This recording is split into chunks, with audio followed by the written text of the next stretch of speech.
പിന്നെ ഇതേ ഇന്ന് നല്ല മഴയാട്ടോ. ഇന്നല്ല കുറച്ച് ദിവസമായിട്ട് മഴയാണ്. ഇങ്ങനെ പെയ്യും. രാത്രി നല്ല മഴയായിരുന്നു. രാവിലെ ആയിട്ട് ഇപ്പം ഒന്ന് പെയ്യും, പിന്നെയും നിൽക്കും, പിന്നെയും പെയ്യും, അങ്ങനെയാണ് കേട്ടോ. ഉച്ചയൊക്കെ ആകുമ്പോൾ പിന്നെയും ഒരു വെയിലുറയ്ക്കും, പിന്നെയും മഴ വരില്ല. നമ്മൾ പറയില്ലേ കുറുക്കൻ്റെ കല്യാണം എന്ന് പറയുന്നത്, അതുപോലത്തെ ഒരു അവസ്ഥയാണ്.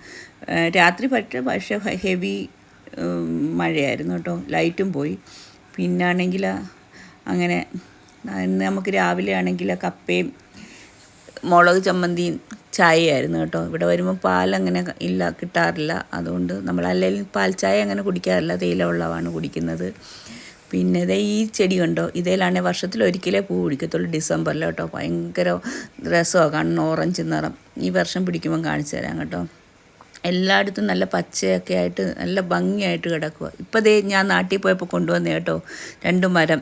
എൻ്റെ അച്ഛൻ്റെ ആണ്ടായിരുന്നു. ഞാനിപ്പോൾ പോയിട്ട് വന്നതേ ഉള്ളൂ. 2-4 ദിവസം ആയതേ ഉള്ളൂ. കുട്ടപ്പായി നിൽക്കുന്നുണ്ടോ? ഇന്ന് 3 മുട്ടയാണ്. 10-40 കോഴിയുണ്ട് കേട്ടോ. കിട്ടിയത് 3 മുട്ടയാണ്. കാരണം മഴയൊക്കെ ആയിക്കഴിയുമ്പോൾ നമ്മൾ അഴിച്ചു വിടത്തില്ല. അല്ലെങ്കിൽ മഴയത്ത് മൊത്തം നനഞ്ഞ് അവിടെ ഇവിടെ നടക്കും. അതിന് കൂടിനകത്ത് തന്നെ ഇട്ടേക്കും. അതുകൊണ്ട് മുട്ട കുറവാണ്. ഇത് രണ്ടാമത് പറിക്കുന്ന കപ്പയാണ്. പറിച്ചതല്ല, എലി തുരന്ന് താഴെ ഇട്ടതാണ്. അതുകൊണ്ട് നമ്മളങ്ങ് പറിച്ചത്. അതിനകത്ത് വലുതായിട്ടൊന്നുമില്ല. നമ്മൾ പറഞ്ഞെന്നാൽ ചിക്കൻ മേടിക്കാം, വൈകിട്ട് ചിക്കൻ ഉണ്ടാക്കാം, കപ്പയാക്കാമെന്ന് പറഞ്ഞു. ഞാനിപ്പോൾ ചിക്കനൊന്നും കഴിക്കത്തില്ല.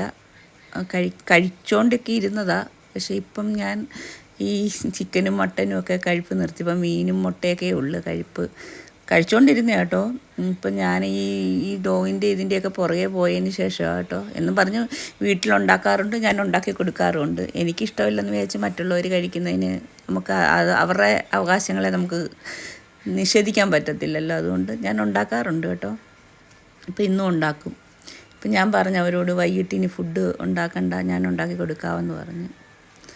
ഇപ്പം ദാണ്ട അവളെ കൊണ്ട് തന്നെ അവിടെ നടിയിപ്പിക്കും കേട്ടോ. കാരണം ഞാൻ അവളോട് പറഞ്ഞു, നീയല്ലേ പറിച്ചത്, നീ തന്നെ നട്. അപ്പം അടുത്ത പ്രാവശ്യം പറിക്കുമ്പോൾ എന്തോരം ഉണ്ടെന്ന് നമുക്കറിയാൻ പറ്റും.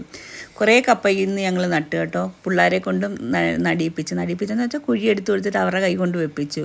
ഞാൻ ആ വീഡിയോ ഒന്നും എടുത്തില്ല. കാരണം യൂട്യൂബിൽ ഇടുമ്പോൾ എനിക്ക് പിള്ളേരുടെ വീഡിയോ ഇടുമ്പോൾ റെക്കമെൻഡേഷൻ കിട്ടുന്നില്ല, വ്യൂസ് കിട്ടുന്നില്ല. അതുകൊണ്ട് ഞാനിപ്പോൾ പിള്ളേരെ ഇതിനകത്ത് ആഡ് ചെയ്യാറില്ല. ആദ്യം എൻ്റെ വീഡിയോ നോക്കിയാൽ അറിയാം പിള്ളേരുണ്ടായിരുന്നു. പിന്നെ പിള്ളേരുടെ വീഡിയോക്ക് വ്യൂസ് കിട്ടാതായപ്പോൾ ഞാൻ അവരെ ഒഴിവാക്കി. ഇപ്പം ഇവർ രണ്ടുപേരും ഭാര്യയും ഭർത്താവും എൻ്റെ മോഡൽ. ഇതാണ്ട് മുളകുണ്ടോ, മുളകും വെള്ള കാന്താരി ഇഷ്ടം പോലെ ഉണ്ട് കേട്ടോ. ഇപ്പം ഈ വെയിലത്തെല്ലാം ഉണങ്ങി നിൽക്കുമായിരുന്നു. വെട്ടിയേമ്പ് കണ്ടോ, അങ്ങ് കുറേ നട്ടിട്ടുണ്ട് കേട്ടോ. ചേന, പിന്നെ കാച്ചിലും ഉണ്ട് കേട്ടോ. കാച്ചിൽ, ചേന, ചേമ്പ്, നമ്മുടെ താമരക്കണ്ണല്ല നീല കളറിലുള്ള ചേമ്പ് ഉണ്ടല്ലോ, അത് കുറേ നട്ടിട്ടുണ്ട്. ഇപ്പം ഞാൻ നാട്ടിൽ പോയിട്ട് വന്നപ്പോൾ അല്ലാത്ത ചേമ്പുണ്ടല്ലോ, നമ്മൾ പുഴുങ്ങിയൊക്കെ തിന്നുന്ന കുഞ്ഞി ചേമ്പ്, അതും കുറേ കൊണ്ടുവന്ന് ഞാൻ നട്ടിട്ടുണ്ട്. എനിക്കിതൊക്കെ ഭയങ്കര ഇഷ്ടമാണ് കേട്ടോ. ഇപ്പം ഇതൊന്നും എനിക്കൊരു കഴിക്കാൻ പറ്റത്തില്ല. എന്നാലും എനിക്ക് ഓരോ പ്രാവശ്യം കൊണ്ടുവരുമ്പോൾ വേലിച്ചീര കൊണ്ടുവരണമെന്നും പറഞ്ഞിരുന്നു. പക്ഷേ കൊണ്ടുവരാൻ പറ്റിയില്ല, മറന്നുപോയി. പോരുന്നതിന് കുറച്ച് മുമ്പ് എടുത്ത് വെക്കണമെന്ന് വിചാരിച്ചു. പക്ഷേ അങ്ങ് മറന്നുപോയി. ഇതാണ്ട് കപ്പയൊക്കെ പിടിച്ചുകൊണ്ട് അവിടെ ചിരി കണ്ട. ഞാൻ പറയുന്നുണ്ട് അവളോട്, നിനക്കിനി പിന്നെ ഉണ്ടാക്കണ്ടല്ലോ, ഞാൻ ഉണ്ടാക്കിയാൽ മതിയല്ലോ, കുളിച്ചൊക്കെ ഇരുന്നാൽ മതിയല്ലോ എന്നൊക്കെ പറയുന്നത്. അന്നേരം അവളത് ചിരിക്കുന്നത്. കപ്പ ഇപ്പം നല്ല തീർന്ന് കപ്പ കേട്ടോ. കഴിഞ്ഞ വർഷം കുറേ കപ്പ ഉണ്ടായിരുന്നു, ഞാൻ ഉണക്കിയൊക്കെ വെച്ചിരുന്നു. പക്ഷേ അത് ഓരോരുത്തർക്ക് കൊടുത്ത് പിന്നെയും രണ്ടാമത് ഓരോരുത്തർ ചോദിച്ചു. അതിപ്പം മഴക്കാലമായപ്പോൾ സത്യം പറഞ്ഞാൽ തീർന്നു പോയി. ഇതാണെങ്കിലുണ്ടല്ലോ ഒറ്റ തിള മതി, നല്ലോണം വേഗം. കുക്കറിലൊന്നും അടിക്കുകയൊന്നും വേണ്ട കേട്ടോ. അതേസമയം ഇവിടെ വേറെ ഒരു കപ്പയുണ്ട്, ഇല്ല ഓറഞ്ച് നിറം, ഇല്ല ഏത്തക്കയുടെ നിറമുള്ള, അതിന് പക്ഷേ ഭയങ്കര വേവാണ്. ഇത് ഒറ്റ തിളയ്ക്ക് വേകും. അടുപ്പയിലോട്ട് വെച്ചാലാ. ഈ കപ്പയും കൂടെ ഇനി ഒരു മൂടും കൂടെ ഉള്ളു നമുക്ക് പറിക്കാൻ പാകത്തിൽ കിടക്കുന്നത്. ബാക്കിയെല്ലാം തീർന്നു. ഇനി പുതിയത് നട്ടിട്ടേ ഉള്ളു. വരുന്നതൊക്കെ ഇനി വളർന്ന് വരണം. സമയം ഒരു 2-3 മാസം എടുക്കും. അതുവരെ ഇനി കപ്പ ഇല്ല. താണ്ടെ കുക്കറിനകത്ത് വെച്ച് ഗ്യാസേല അങ്ങ് വെക്കും. ഇപ്പോൾ ഒരു തിളയാകുമ്പോഴത്തേക്ക് ഉപ്പിട്ട് കൊടുത്താൽ നമുക്ക് ഊറ്റാൻ പറ്റും. പിന്നെ അപ്പോഴത്തേക്കും ഞാൻ ആ ചിക്കൻ കറിയുടെ എല്ലാം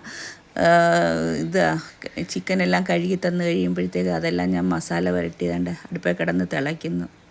കൂർക്ക ഇട്ടിട്ടുണ്ട് കേട്ടോ. അതൊന്നും ഞാൻ നാട്ടിൽ നിന്ന് കൊണ്ടുവന്നേ കേട്ടോ കൂർക്ക. എന്നിട്ട് നമ്മളിവിടെ നടുകയും ചെയ്തിട്ടുണ്ട് കൂർക്ക. നല്ലോണം കപ്പ നല്ല പുട്ട് പോലെ വെന്ത് ഉപ്പൊക്കെ ഇട്ട് വെച്ചേക്കുന്നുണ്ട്. നല്ലോണം വേകും കേട്ടോ. വായിലിട്ടാൽ ഇങ്ങനെ അലുത്ത് പോകും. ചിക്കൻ കറി നിറയെ കറിവേപ്പില, ഇഷ്ടം പോലെ കറിവേപ്പുണ്ട് കേട്ടോ. അതാണ്ട് നോക്കിക്കേ, കാണാൻ തന്നെ നല്ല ഭംഗിയുണ്ട് കേട്ടോ. എനിക്ക് മറ്റുള്ളവർ കഴിക്കുന്നത് കാണുമ്പോൾ ഭയങ്കര സന്തോഷം. ഉണ്ടാക്കി കൊടുത്തിട്ട് നല്ലോണം വേകുന്ന കപ്പ കേട്ടോ കൂർക്ക. കൂർക്കയൊക്കെ ഇട്ട ചിക്കൻ കറി, തേയില വെള്ളവും നമ്മുടെ രാത്രിയിലെ ഫുഡാണ് ഇത് കേട്ടോ. ഇത് അവർക്ക് കൊണ്ടുപോയി കൊടുത്തു കേട്ടോ. അവർ പുറയിലാണ് മേളിലാണ് താമസിക്കുന്നത്. ഞാൻ അവരെ വിളിച്ച് കൊണ്ടുപോയി. ആദ്യം അവർക്കാണ് കൊടുത്തത്. അത് കഴിഞ്ഞിട്ടാണ് നമ്മളെടുത്തത് കഴിക്കാൻ. എനിക്കിത് കഴിക്കാൻ പറ്റില്ല കേട്ടോ. ഒരു കഷ്ണം കപ്പ പോലും എനിക്ക് ഫുള്ള് കഴിക്കാൻ പറ്റില്ല. കഴിച്ചു കഴിഞ്ഞാൽ ഞാൻ വൊമിറ്റ് ചെയ്യും. പക്ഷേ ഇത് കാണുന്ന ഒരു സന്തോഷമാണ് അല്ലേ. ഈ കപ്പയും കൂടെ, ഇനിയും ഒരു 3 കപ്പയും കൂടെ ഉള്ളൂ. എല്ലാ കപ്പയും തീർന്നു. അപ്പോൾ എൻ്റെ ലോങ് വീഡിയോ കാണണം. ലൈക്കും കമൻറ്റും ഇഷ്ടമായ ലൈക്കും കമൻറ്റും